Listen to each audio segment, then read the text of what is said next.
ライオン神エスカノール様だ。震えるさ。 Hey guys, what's up? Welcome back to the channel. It's Alex, and this is Training Grotto, aka Training Cave. It's a once-a-week game mode that you play with your characters, so I want to try and do a full guide here to show you what it is like. So, why do you want to play Training Cave / Training Grotto? It's a fun game mode. It's going to test your skill level and test how large your roster is, because it is a game mode where once you use a character, you cannot use them again. So it's a lockout game mode, one and done. You can still use characters for associations, but that's besides the point. And it's got really good rewards with hammers and anvils and other goodies that you can get. So for the training cave, you will not be using gear on your characters, so you really have to reassess the value of characters and how hard they hit without gear, because you can't just swap gear around. It is a gearless game mode, like gearless PvP. And then you have 3 different difficulties. You have level 1, level 2, and level 3. I recommend, and most people recommend, to only focus on level 3 matches. They are the hardest, but they also give the best rewards, and it's just better to get used to the difficulty and the sort of the skill level for that, because in the future, you're going to want to complete the training cave by just doing level 3 over and over and over again. Every time you complete a level 3 stage, a new level 3 stage will be unlocked. So it doesn't matter if there's only 1 here or if there are 2 here at the start. It doesn't really make a difference at all. And so you'll see the difficulty level. It's, I believe, 75 for level 2. It is 60 for level 1, and then it's 90 for level 3. So 90,000 CC against a team that doesn't have gear means that you're usually going to go second. So you also have to take that into consideration. Now, there are 9 separate bosses for the difficulties. The difficulties have different bosses, but again, since you're only focusing on level 3, almost all of the guides and information you're going to find are on those bosses. So, like I said, I've never seen guide information about this bird boss, because we don't fight him because he's level 1, and this level 2 boss, again, I'm clueless about those. So yeah, focus on the level 3 fights. Even if you can only complete a few of them, that's okay. The other reason why you want to do level 3 fights only is because of the illusion amber. It's going to fill up basically 11% of whatever you fight. So it's 11% for level 1, about 20 to 22% for level 2, and then it's about 33% for level 3. When it fills up to level 100, or when it fills up to 100%, then you're going to fight against an illusion, like mirror match version of one of the teams that you used. So it's a really interesting mechanic. And so you basically have 9 fights against the training cave, and then you have 3 fights in between against one of your mirror match teams. So it really illustrates and sort of reflects, pun intended, the way that the game, or the way that the anime and the manga show the training cave, and how Melly and King and all the characters, or Hauser, how they get better by sort of facing their demons and sort of facing their sort of inner struggles. And so it's kind of reflected that way. So it's a really cool sort of callback to the source material. I really like it. Because you're going to be facing one of your teams, one of your mirror teams in the future of Training Cave, you never want to stack all of your best characters on a team.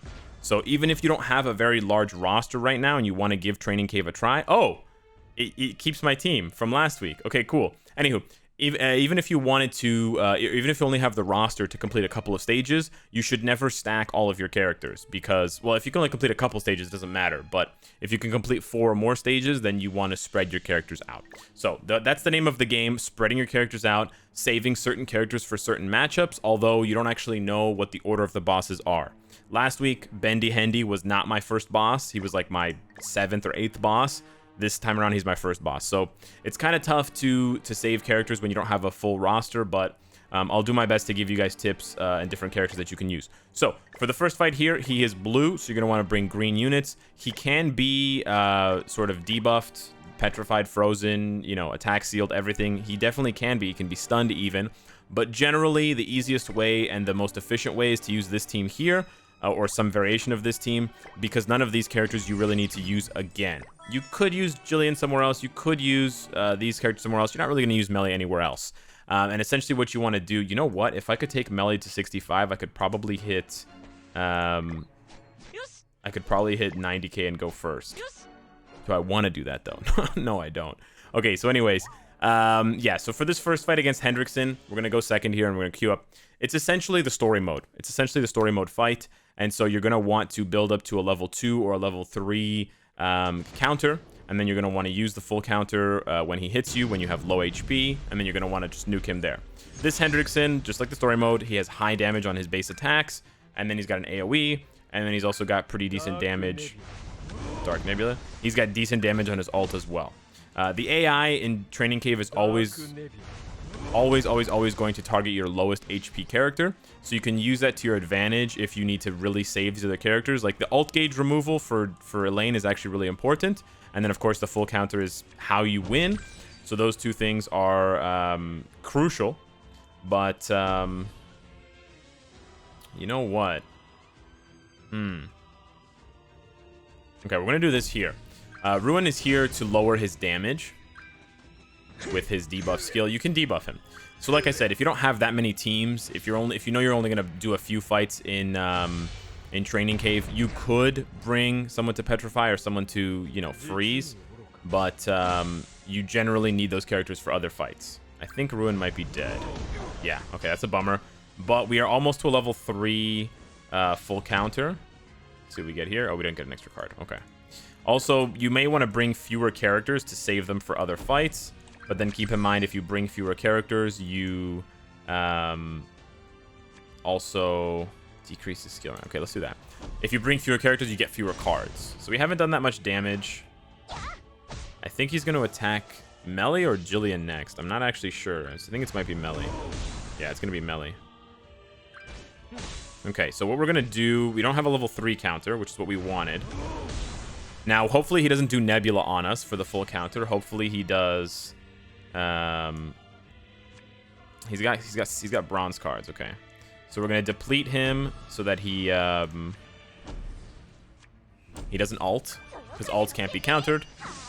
And then we are going to try to get the kill. It's just like the story mode. You counter, and then you hope to get the kill. We also have a stun. There we go, done. 150k there, and now, and so even if you didn't have, you could play this differently. If you didn't get enough counters, you could still rush Melee's ult, and you can still stun him because he's susceptible to CC, and so you can also do it that way. But yeah, it's a pretty straightforward fight. If you've done the story mode battles, it's exactly the same, except you can CC him. And there you go. Those are the rewards, and that's why you absolutely want to do the level 3 fights, and then the characters get locked out, and you move on to the next fight. So let's see who we have up next here. But yeah, the Bendy Hendy, you want to bring ult gauge control, and you want to bring characters with high HP so that they can actually tank the damage from Hendy, because he does, you know, like 20k per hit on some of those, and you don't have gear. So next up, we have the Pervert Giant fight. He's going to be red. And so for the Pervert Giant, I wrote all these down. The Pervert Giant, you basically want ult rush, or you want to use Galland and his taunt. Galland and his taunt is recommended for this fight because of the way that the boss works, but I know a lot of you guys don't have Galland, and you're not going to go out and try to roll for Galland. So I think ult rush can work with this kind of team. And I actually selected this team because it's fairly easy to construct. You have 2 SR characters here, so it's not going to be a huge... Is he SR? I'm pretty sure he is. It's not going to be a huge bust on your... Yeah, it's not going to be a huge bust on your resources. We do have 2 rarer characters here, and some people don't have Blue Liz at all. Blue Liz is here to ult rush because of the way that her passive works.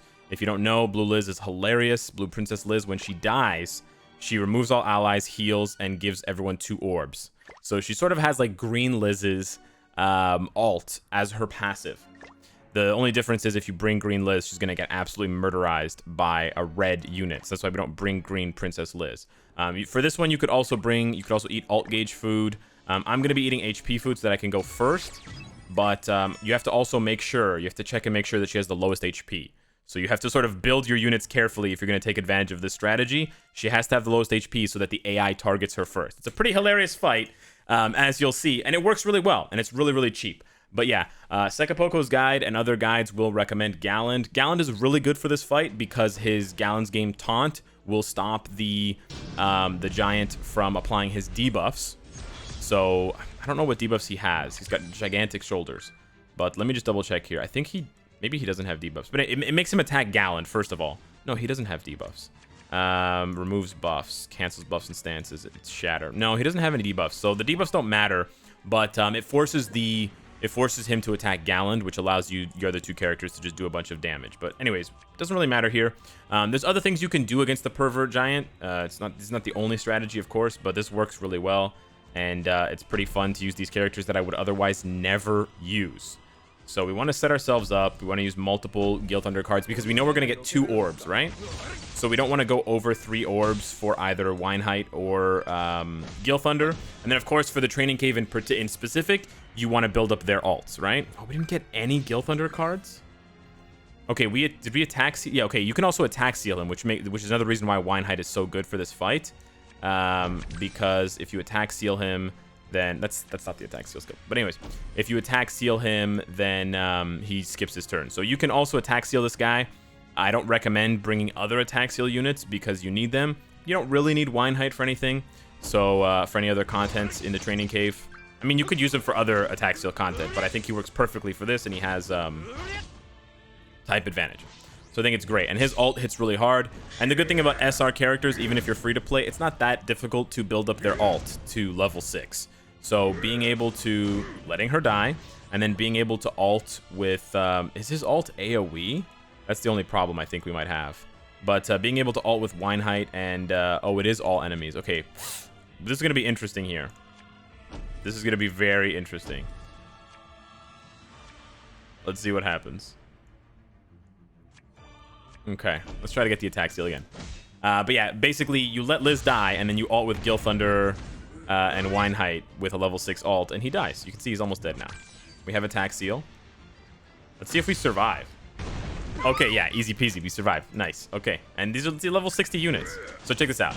So she dies. I'm glad I could show you guys the strategy. And then boom, you get a bunch of orbs, and they're healed. Easy. Such a cheesy strategy, but it works so well. You don't even need Slater. I just brought Slater for the CC to get to 90 and for the extra card. But yeah, bingo bango. We can attack seal him first just to troll him, and then yeah. So I really like this team, but you can definitely use Galland and you can use other comps. I just think this is a cheaper alternative, and it works super well. And it can work without Blue Princess Liz. You just use alt food, alt gauge food. So good, right? So good. I love it. I love it. Okay. Oh, moving on to the next fight. All right, up next we've got the Skeleton King. The Skeleton King fight is pretty fun. You basically just want to use alt gauge removal, because he has a passive where he does more damage when his alt gauge is completely filled. He increases his damage and his crit chance. So it's basically like green. Think of him like Green King on steroids. You never want him to get full alt because he will hit like a truck. Now this team is pretty weird for this fight. This was the team that I originally used. I honestly think that Red Gila is good for this fight because she has Ignite, and she combos well with him to just stack like 5, 6, 7 Ignites and do tons of damage. But keep in mind that the boss does have lifesteal on his ult. Actually, he has lifesteal on 2 of his skills, on his ult and 1 of his regular skills. He has lifesteal, which is a bit of a bummer. But again, he doesn't do any damage until his ult. So yeah, that's why I have Green Merlin here. You can use Green Merlin on other teams. But yeah, you just need alt removal, but you need consistent alt removal. The cheaper or the more free-to-play team based on this is actually using Red Prisoner Bond. You're like, oh my god, this guy that I built up for the hero's way, I finally get to use him. Yes, you finally get to use green bond, so a red bond, sorry. So yeah, you need some kind of alt removal. The rest of the suggestion for this team based on other guides is just a bunch of defensive units, and the defensive units are just red units that are going to buff him up so that he never dies and so that you don't take damage, because you know, unless he has max alt, the Skeleton King really doesn't do much damage. So Dreyfus give all strength attribute allies 60% defense. This is actually a really good strategy. And then we're gonna put Bendy Hendy in here. And then we have Dogito for the extra 30% defense related stats. So that's, you know, defense, crit resistance, lots and lots of stuff there. And then we want that one. And then the last unit, I mean, you could use Twiggo, but Twiggo is useful for other content as well. So I believe it was Red Griamore for this one, for the lifesteal and the all of the, oh, that's PvP. So that doesn't work at all. Red Griamore doesn't work at all. Okay. So yeah, I don't know who you could bring. No. Anywho, it doesn't really matter who you bring then, I guess. I guess you could save Red Griamore for, well, you know, you're not going to save Red Griamore. It doesn't matter. So you could just throw him in for the CC bonus. And we're at 88. Hang on. Okay, there we go. So I got Bon and Dreyfus up to 6 stars just to throw some resources at them. And then we are just going to use alt gauge food because I believe Bond's alt also removes orbs. So you could use alt gauge food here if you have enough CC to go first. I don't think going first matters that much, but the alt might matter for Bond because it'll give you a guaranteed way of removing, like rolling him back 3 times. But yeah, bringing along this many characters is going to give you more cards, and you basically, like, see, he's going to gain 3 this turn, but you're going to see his damage is really low, but you just want to save these cards and then just always roll him back 1 so that he's never full, so that he never has that passive increase of like 50% crit chance and 30%. Oh, you know what? Dogito. Wait, hold up. Nitro Rush? Hang on. You might not even need Bond if you have Dogito. Wow, and you can reduce his attack-related stats? So hang on. Bond and Dogito might be completely... Oh, he shrugs it off? Ah, okay, he shrugs that off. Okay, never mind. You can't use Dogito's Nitro Rush. I was gonna say, if you can, it's overkill, right? But yeah, so he's got full now, and he's got a gold card, which is scary as hell. You absolutely do not want him to hit you with that. So we're gonna roll him back 1. We're gonna get Dogito's alt there, and let's just go back to Dogito. 1 roll back, easy peasy. So I think his second card is gonna do a lot more damage because he's gonna gain. So the first card's 6k, but then the next one's gonna hit hard. 16, yeah. So the second card, because now his alt gauge is full, which is sort of why rushing Bond's alt helps as well. So his second and third attacks are still going to do more damage. So you're only really reducing one attack's damage, but oh, we have a stun. Can we stun him? And then we're gonna actually rush Bond's alt to rack him down further. But yeah, any sort of damage that you can reduce by rolling him back helps a lot. Dogito's probably gonna die here. Low damage, and then much higher damage. Yep, 12k. We're gonna lose Dogito, but that's okay. But you see, he's got a lot of lifesteal, which can be quite annoying here. So he's gonna lose his ult, and he's only gonna have 2 cards here because he's gonna lose 3 orbs, I believe. Oh no, his ult. Oh, I'm thinking of another Bond.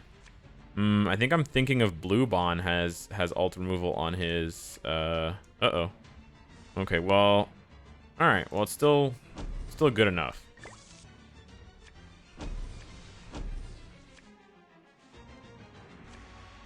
Still good enough. I think we're still fine here. We have enough damage. There we go. 62. Bring him back. And so this helps because I was using Green Merlin before, but now I can save Green Merlin for another more difficult fight. This fight's just kind of long. It's not really difficult. As long as you pay attention to the ult and not let him rack up too much. It's difficulty. We got kind of shafted here. See, we don't have any... Your father's gonna die, Griamore. I'm so sorry.